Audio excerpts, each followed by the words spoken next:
En memoria de Paulina. Por Adolfo Bioy Casares. Siempre quise a Paulina. En uno de mis primeros recuerdos, Paulina y yo estamos ocultos en una oscura glorieta de laureles, en un jardín con 2 leones de piedra. Paulina me dijo: me gusta el azul, me gustan las uvas, me gusta el hielo, me gustan las rosas, me gustan los caballos blancos. Yo comprendí que mi felicidad había empezado, porque en esas preferencias podía identificarme con Paulina. Nos parecimos tan milagrosamente que en un libro sobre la final reunión de las almas en el alma del mundo, mi amiga escribió en el margen: las nuestras ya se reunieron. Nuestras en aquel tiempo, significaba la de ella y la mía. Para explicarme ese parecido argumenté que yo era un apresurado y remoto borrador de Paulina.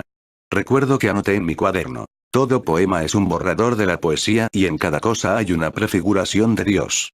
Pensé también: en lo que me parezca a Paulina estoy a salvo. Veía, y aún hoy veo, la identificación con Paulina como la mejor posibilidad de mi ser, como el refugio en donde me libraría de mis defectos naturales, de la torpeza, de la negligencia, de la vanidad. La vida fue una dulce costumbre que nos llevó a esperar, como algo natural y cierto, nuestro futuro matrimonio. Los padres de Paulina, insensibles al prestigio literario prematuramente alcanzado, y perdido, por mí, prometieron dar el consentimiento cuando me doctorara. Muchas veces nosotros imaginábamos un ordenado porvenir, con tiempo suficiente para trabajar, para viajar y para querernos. Lo imaginábamos con tanta vividez que nos persuadíamos de que ya vivíamos juntos. Hablar de nuestro casamiento no nos inducía a tratarnos como novios. Toda la infancia la pasamos juntos y seguía habiendo entre nosotros una pudorosa amistad de niños. No me atrevía a encarnar el papel de enamorado y a decirle, en tono solemne: te quiero. Sin embargo, cómo la quería, con qué amor atónito y escrupuloso yo miraba su resplandeciente perfección. A Paulina le agradaba que yo recibiera amigos. Preparaba todo, atendía a los invitados, y, secretamente, jugaba a ser dueña de casa. Confieso que esas reuniones no me alegraban. La que ofrecimos para que Julio Montero conociera a escritores no fue una excepción. La víspera, Montero me había visitado por primera vez. Esgrimía, en la ocasión, un copioso manuscrito y el despótico derecho que la obra inédita confiere sobre el tiempo del prójimo. Un rato después de la visita yo había olvidado esa cara hirsuta y casi negra. En lo que se refiere al cuento que me leyó, Montero me había encarecido que le dijera con toda sinceridad si el impacto de su amargura resultaba demasiado fuerte, acaso fuera notable porque revelaba un vago propósito de imitar a escritores positivamente diversos. La idea central era que si una determinada melodía surge de una relación entre el violín y los movimientos del violinista, de una determinada relación entre movimiento y materia surgía el alma de cada persona. El héroe del cuento fabricaba una máquina para producir almas, una suerte de bastidor, con maderas y piolines. Después el héroe moría. Velaban y enterraban el cadáver. Pero él estaba secretamente vivo en el bastidor. Hacia el último párrafo, el bastidor aparecía, junto a un estereoscopio y un trípode con una piedra de galena, en el cuarto donde había muerto una señorita. Cuando logré apartarlo de los problemas de su argumento, Montero manifestó una extraña ambición por conocer a escritores. Vuelva mañana por la tarde, le dije. Le presentaré a algunos. Se describió a sí mismo como un salvaje y aceptó la invitación. Quizá movido por el agrado de verlo partir, bajé con él hasta la puerta de calle. Cuando salimos del ascensor, Montero descubrió el jardín que hay en el patio. A veces, en la tenue luz de la tarde, viéndolo a través del portón de vidrio que lo separa del hall, ese diminuto jardín sugiere la misteriosa imagen de un bosque en el fondo de un lago. De noche, proyectores de luz lila y de luz anaranjada lo convierten en un horrible paraíso de caramelo. Montero lo vio de noche. Le seré franco, me dijo, resignándose a quitar los ojos del jardín. De cuanto he visto en la casa esto es lo más interesante. Al otro día Paulina llegó temprano. A las 5 de la tarde ya tenía todo listo para el recibo. Le mostré una estatuita china, de piedra verde, que yo había comprado esa mañana en un anticuario. Era un caballo salvaje, con las manos en el aire y la crin levantada. El vendedor me aseguró que simbolizaba la pasión. Paulina puso el caballito en un estante de la biblioteca y exclamó: es hermoso como la primera pasión de una vida. Cuando le dije que se lo regalaba, impulsivamente me echó los brazos al cuello y me besó. Tomamos el té en el antecomedor.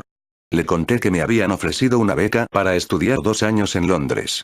De pronto creímos en un inmediato casamiento, en el viaje, en nuestra vida en Inglaterra, nos parecía tan inmediata como el casamiento.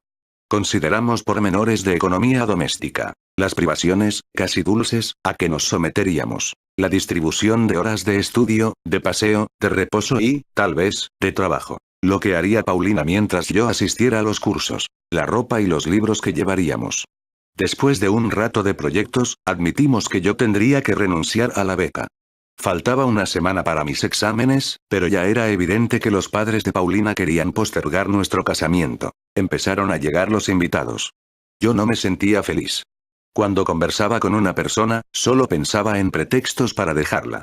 Proponer un tema que interesara al interlocutor me parecía imposible. Si quería recordar algo, no tenía memoria o la tenía demasiado lejos. Ansioso, fútil, abatido, pasaba de un grupo a otro, deseando que la gente se fuera, que nos quedáramos solos, que llegara el momento, ay, tan breve, de acompañar a Paulina hasta su casa. Cerca de la ventana, mi novia hablaba con Montero. Cuando la miré, levantó los ojos e inclinó hacia mí su cara perfecta. Sentí que en la ternura de Paulina había un refugio inviolable, en donde estábamos solos. Cómo anhelé decirle que la quería.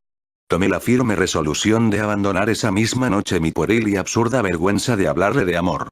Si ahora pudiera, suspiré, comunicarle mi pensamiento. En su mirada palpitó una generosa, alegre y sorprendida gratitud. Paulina me preguntó en qué poema un hombre se aleja tanto de una mujer que no la saluda cuando la encuentra en el cielo. Yo sabía que el poema era de Browning y vagamente recordaba los versos. Pasé el resto de la tarde buscándolos en la edición de Oxford. Si no me dejaban con Paulina, buscar algo para ella era preferible a conversar con otras personas, pero estaba singularmente ofuscado y me pregunté si la imposibilidad de encontrar el poema no entrañaba un presagio. Miré hacia la ventana. Luis Alberto Morgan, el pianista, debió de notar mi ansiedad, porque me dijo: Paulina está mostrando la casa a Montero. Me encogí de hombros, oculté apenas el fastidio y simulé interesarme, de nuevo, en el libro de Browning. Oblicuamente vi a Morgan entrando en mi cuarto. Pensé, va a llamarla. Enseguida reapareció con Paulina y con Montero. Por fin alguien se fue. Después, con despreocupación y lentitud partieron otros. Llegó un momento en que solo quedamos Paulina, yo y Montero. Entonces, como lo temí, exclamó Paulina. Es muy tarde. Me voy. Montero intervino rápidamente. Si me permite, la acompañaré hasta su casa. Yo también te acompañaré, respondí. Le hablé a Paulina, pero miré a Montero. Pretendí que los ojos le comunicaran mi desprecio y mi odio. Al llegar abajo, advertí que Paulina no tenía el caballito chino.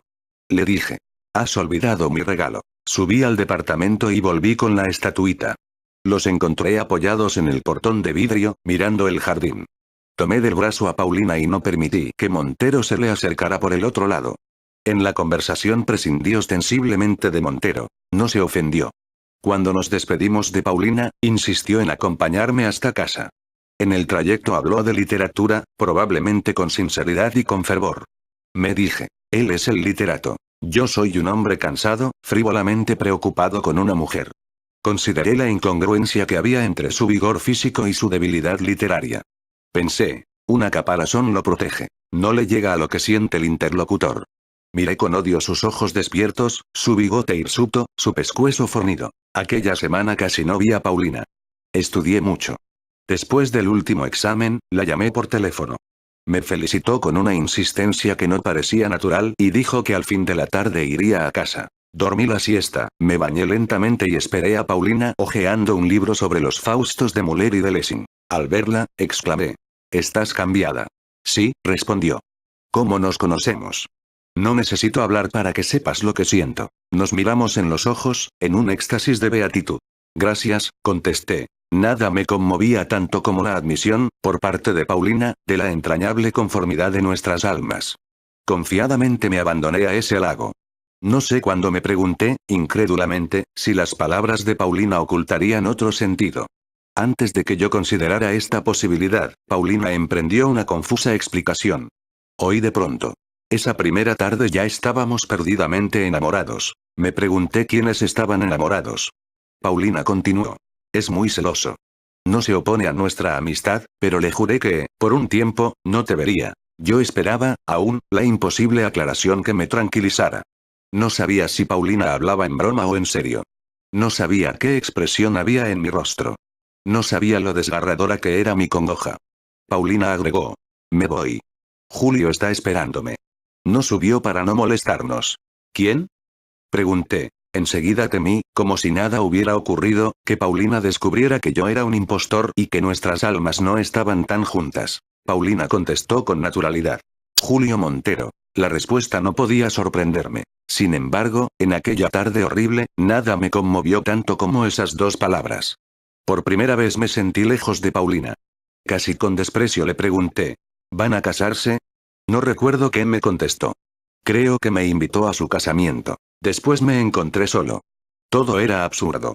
No había una persona más incompatible con Paulina, y conmigo, que Montero. ¿O me equivocaba? Si Paulina quería a ese hombre, tal vez nunca se había parecido a mí. Una abjuración no me bastó. Descubrí que muchas veces yo había entrevisto la espantosa verdad. Estaba muy triste, pero no creo que sintiera celos. Me acosté en la cama, boca abajo. Al estirar una mano, encontré el libro que había leído un rato antes. Lo arrojé lejos de mí, con asco. Salí a caminar. En una esquina miré una calesita. Me parecía imposible seguir viviendo esa tarde. Durante años la recordé y como prefería los dolorosos momentos de la ruptura, porque los había pasado con Paulina, a la ulterior soledad, los recorría y los examinaba minuciosamente y volvía a vivirlos. En esta angustiada cavilación creía descubrir nuevas interpretaciones para los hechos. Así, por ejemplo, en la voz de Paulina declarándome el nombre de su amado, sorprendí una ternura que, al principio, me emocionó. Pensé que la muchacha me tenía lástima y me conmovió su bondad como antes me conmovía su amor. Luego, recapacitando, deduje que esa ternura no era para mí sino para el nombre pronunciado. Acepté la beca, y, silenciosamente, me ocupé en los preparativos del viaje. Sin embargo, la noticia trascendió. En la última tarde me visitó Paulina. Me sentía alejado de ella, pero cuando la vi me enamoré de nuevo. Sin que Paulina lo dijera, comprendí que su aparición era furtiva. La tomé de las manos, trémulo de agradecimiento. Paulina exclamó. Siempre te querré. De algún modo, siempre te querré más que a nadie. Tal vez creyó que había cometido una traición. Sabía que yo no dudaba de su lealtad hacia Montero, pero como disgustada por haber pronunciado palabras que entrañaran, si no para mí, para un testigo imaginario, una intención desleal, agregó rápidamente. Es claro, lo que siento por ti no cuenta. Estoy enamorada de Julio. Todo lo demás, dijo, no tenía importancia. El pasado era una región desierta en que ella había esperado a Montero. De nuestro amor, o amistad, no se acordó. Después hablamos poco. Yo estaba muy resentido y fingí tener prisa. La acompañé en el ascensor. Al abrir la puerta retumbó, inmediata, la lluvia. Buscaré un taxímetro, dije. Con una súbita emoción en la voz, Paulina me gritó. Adiós, querido. Cruzó, corriendo, la calle y desapareció a lo lejos. Me volví, tristemente. Al levantar los ojos vi a un hombre agazapado en el jardín. El hombre se incorporó y apoyó las manos y la cara contra el portón de vidrio. Era Montero. Rayos de luz lila y de luz anaranjada se cruzaban sobre un fondo verde, con boscajes oscuros. La cara de Montero, apretada contra el vidrio mojado, parecía blanquecina y deforme. Pensé en acuarios, en peces en acuarios. Luego, con frívola amargura, me dije que la cara de Montero sugería otros monstruos. Los peces deformados por la presión del agua, que habitan el fondo del mar. Al otro día, a la mañana, me embarqué. Durante el viaje, casi no salí del camarote. Escribí y estudié mucho. Quería olvidar a Paulina. En mis 2 años de Inglaterra evité cuanto pudiera recordármela. Desde los encuentros con argentinos hasta los pocos telegramas de Buenos Aires que publicaban los diarios. Es verdad que se me aparecía en el sueño, con una vividez tan persuasiva y tan real, que me pregunté si mi alma no contrarrestaba de noche las privaciones que yo le imponía en la vigilia. Eludí obstinadamente su recuerdo. Hacia el fin del primer año, logré excluirla de mis noches, y, casi, olvidarla. La tarde que llegué de Europa volví a pensar en Paulina. Con aprehensión me dije que tal vez en casa los recuerdos fueran demasiado vivos. Cuando entré en mi cuarto sentí alguna emoción y me detuve respetuosamente, conmemorando el pasado y los extremos de alegría y de congoja que yo había conocido. Entonces tuve una revelación vergonzosa. No me conmovían secretos monumentos de nuestro amor, repentinamente manifestados en lo más íntimo de la memoria. Me conmovía la enfática luz que entraba por la ventana, la luz de Buenos Aires. A eso de las 4 fui hasta la esquina y compré 1 kilo de café. En la panadería, el patrón me reconoció, me saludó con estruendosa cordialidad y me informó que desde hacía mucho tiempo, 6 meses por lo menos, yo no lo honraba con mis compras. Después de estas amabilidades le pedí, tímido y resignado, medio kilo de pan. Me preguntó, como siempre. ¿Tostado o blanco? Le contesté, como siempre. Blanco. Volví a casa. Era un día claro como un cristal y muy frío. Mientras preparaba el café pensé en Paulina. Hacia el fin de la tarde solíamos tomar una taza de café negro. Como en un sueño pasé de una afable y ecuánime indiferencia a la emoción, a la locura, que me produjo la aparición de Paulina. Al verla caí de rodillas, hundí la cara entre sus manos y lloré por primera vez todo el dolor de haberla perdido. Su llegada ocurrió así. 3 golpes resonaron en la puerta. Me pregunté quién sería el intruso. Pensé que por su culpa se enfriaría el café. Abrí, distraídamente. Luego, ignoro si el tiempo transcurrido fue muy largo o muy breve, Paulina me ordenó que la siguiera. Comprendí que ella estaba corrigiendo, con la persuasión de los hechos, los antiguos errores de nuestra conducta. Me parece, pero además de recaer en los mismos errores, soy infiel a esa tarde, que los corrigió con excesiva determinación. Cuando me pidió que la tomara de la mano. Me dijo. Ahora. Me abandoné a la dicha.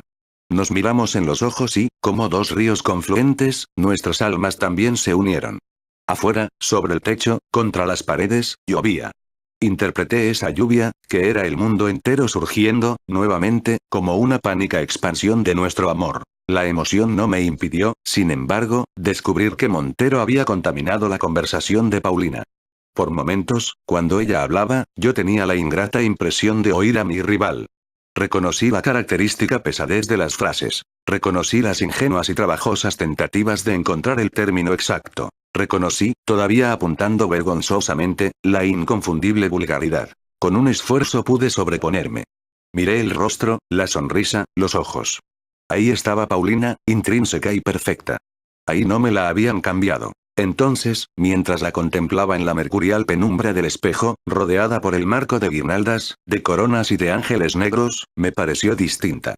Fue como si descubriera otra versión de Paulina. Como si la viera de un modo nuevo. Di gracias por la separación, que me había interrumpido el hábito de verla, pero que me la devolvía más hermosa. Paulina dijo. Me voy. Julio me espera. Advertí en su voz una extraña mezcla de menosprecio y de angustia, que me desconcertó. Pensé melancólicamente. Paulina, en otros tiempos, no hubiera traicionado a nadie. Cuando levanté la mirada, se había ido. Tras un momento de vacilación la llamé. Volví a llamarla, bajé a la entrada, corrí por la calle. No la encontré. De vuelta, sentí frío. Me dije. Ha refrescado. Fue un simple chaparrón. La calle estaba seca. Cuando llegué a casa vi que eran las 9. No tenía ganas de salir a comer. La posibilidad de encontrarme con algún conocido, me acobardaba. Preparé un poco de café. Tomé 2 o 3 tazas y mordí la punta de un pan. No sabía siquiera cuándo volveríamos a vernos. Quería hablar con Paulina. Quería pedirle que me aclarara unas dudas que me atormentaban y que ella aclararía sin dificultad. De pronto, mi ingratitud me asustó. El destino me deparaba toda la dicha y yo no estaba contento. Esa tarde era la culminación de nuestras vidas. Paulina lo había comprendido así. Yo mismo lo había comprendido. Por eso casi no hablamos. Hablar, hacer preguntas hubiera sido, en cierto modo, diferenciarnos. Me parecía imposible tener que esperar hasta el día siguiente para ver a Paulina. Con premioso alivio determiné que iría esa misma noche a casa de Montero. Desistí muy pronto. Sin hablar antes con Paulina, no podía visitarlos.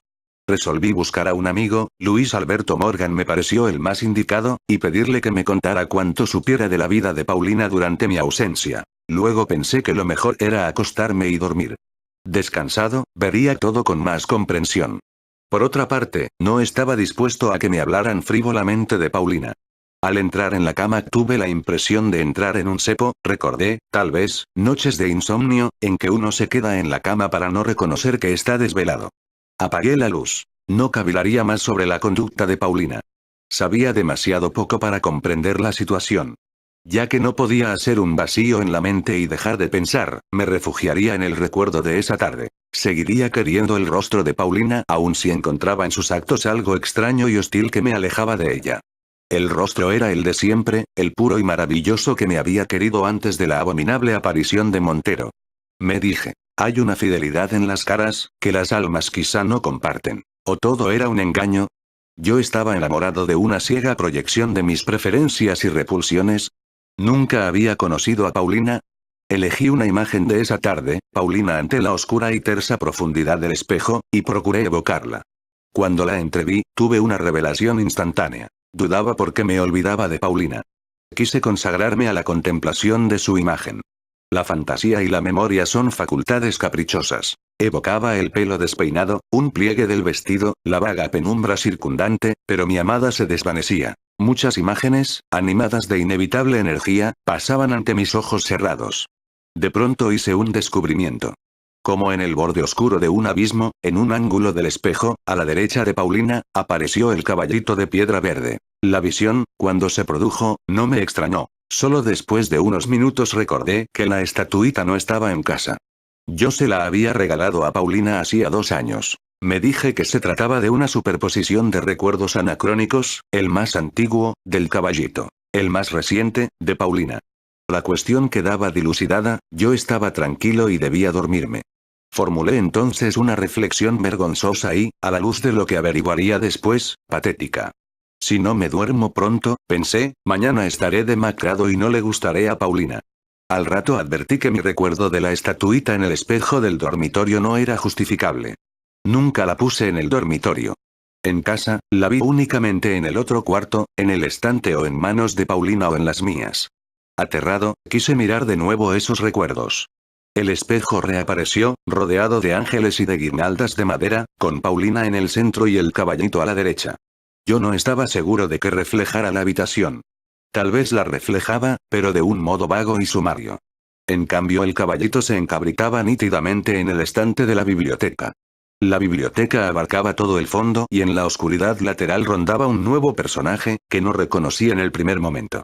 Luego, con escaso interés, noté que ese personaje era yo. Vi el rostro de Paulina, lo vi entero, no por partes, como proyectado hasta mí por la extrema intensidad de su hermosura y de su tristeza. Desperté llorando. No sé desde cuándo dormía. Sé que el sueño no fue inventivo. Continuó, insensiblemente, mis imaginaciones y reprodujo con fidelidad las escenas de la tarde. Miré el reloj. Eran las 5. Me levantaría temprano y, aun a riesgo de enojar a Paulina, iría a su casa. Esta resolución no mitigó mi angustia. Me levanté a las 7:30, tomé un largo baño y me vestí despacio. Ignoraba dónde vivía Paulina. El portero me prestó la guía de teléfonos y la guía verde. Ninguna registraba la dirección de Montero. Busqué el nombre de Paulina. Tampoco figuraba. Comprobé, asimismo, que en la antigua casa de Montero vivía otra persona. Pensé preguntar la dirección a los padres de Paulina. No los veía desde hacía mucho tiempo, cuando me enteré del amor de Paulina por Montero, interrumpí el trato con ellos. Ahora, para disculparme, tendría que historiar mis penas. Me faltó el ánimo. Decidí hablar con Luis Alberto Morgan. Antes de las 11 no podía presentarme en su casa. Vagué por las calles, sin ver nada, o atendiendo con momentánea aplicación a la forma de una moldura en una pared o al sentido de una palabra oída al azar. Recuerdo que en la Plaza Independencia una mujer, con los zapatos en una mano y un libro en la otra, se paseaba descalza por el pasto húmedo. Morgan me recibió en la cama, abocado a un enorme tazón, que sostenía con ambas manos. Entreví un líquido blancuzco y, flotando, algún pedazo de pan. ¿Dónde vive Montero? Le pregunté. Ya había tomado toda la leche. Ahora sacaba del fondo de la taza los pedazos de pan. Montero está preso, contestó. No pude ocultar mi asombro. Morgan continuó. ¿Cómo? ¿Lo ignoras? Imaginó, sin duda, que yo ignoraba solamente ese detalle, pero, por gusto de hablar, refirió todo lo ocurrido.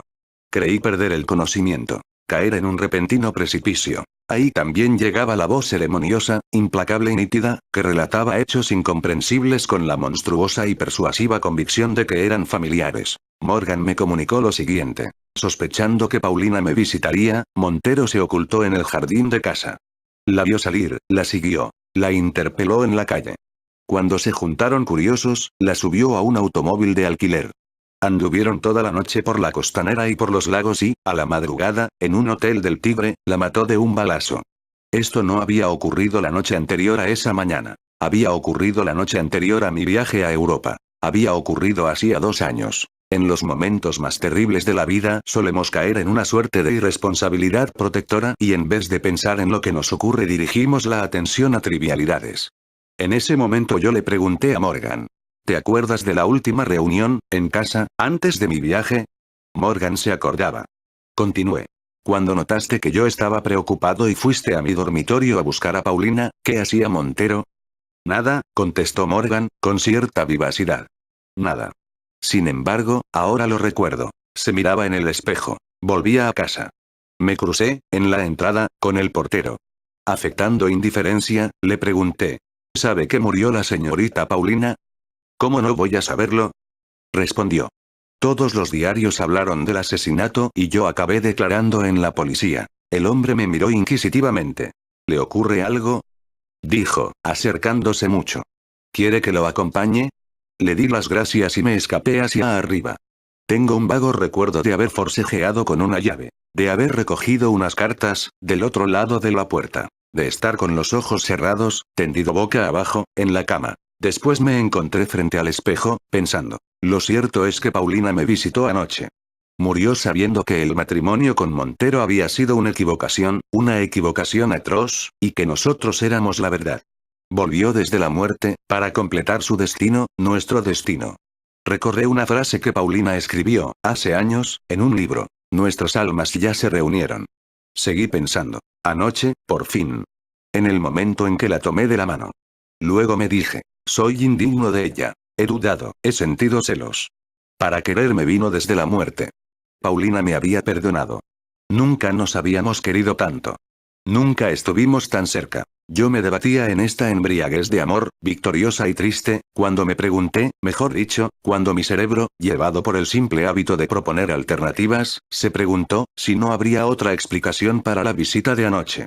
Entonces, como una fulminación, me alcanzó la verdad. Quisiera descubrir ahora que me equivoco de nuevo. Por desgracia, como siempre ocurre cuando surge la verdad, mi horrible explicación aclara los hechos que parecían misteriosos. Estos, por su parte, la confirman. Nuestro pobre amor no arrancó de la tumba a Paulina. No hubo fantasma de Paulina. Yo abracé un monstruoso fantasma de los celos de mi rival. La clave de lo ocurrido está oculta en la visita que me hizo Paulina en la víspera de mi viaje. Montero la siguió y la esperó en el jardín. La riñó toda la noche y, porque no creyó en sus explicaciones, ¿cómo ese hombre entendería la pureza de Paulina? La mató a la madrugada. Lo imaginé en su cárcel, cavilando sobre esa visita, representándosela con la cruel obstinación de los celos. La imagen que entró en casa, lo que después ocurrió allí, fue una proyección de la horrenda fantasía de Montero. No lo descubrí entonces, porque estaba tan conmovido y tan feliz, que solo tenía voluntad para obedecer a Paulina. Sin embargo, los indicios no faltaron. Por ejemplo, la lluvia. Durante la visita de la verdadera Paulina, en la víspera de mi viaje, no oí la lluvia. Montero, que estaba en el jardín, la sintió directamente sobre su cuerpo. Al imaginarnos, creyó que la habíamos oído. Por eso anoche oí llover. Después me encontré con que la calle estaba seca. Otro indicio es la estatuita. Un solo día la tuve en casa. El día del recibo. Para Montero quedó como un símbolo del lugar. Por eso apareció anoche. No me reconocí en el espejo, porque Montero no me imaginó claramente. Tampoco imaginó con precisión el dormitorio. Ni siquiera conoció a Paulina. La imagen proyectada por Montero se condujo de un modo que no es propio de Paulina. Además, hablaba como él. Urdir esta fantasía es el tormento de Montero. El mío es más real. Es la convicción de que Paulina no volvió porque estuviera desengañada de su amor. Es la convicción de que nunca fui su amor. Es la convicción de que Montero no ignoraba aspectos de su vida que solo he conocido indirectamente. Es la convicción de que al tomarla de la mano, en el supuesto momento de la reunión de nuestras almas, obedecía un ruego de Paulina que ella nunca me dirigió y que mi rival oyó muchas veces. Fin.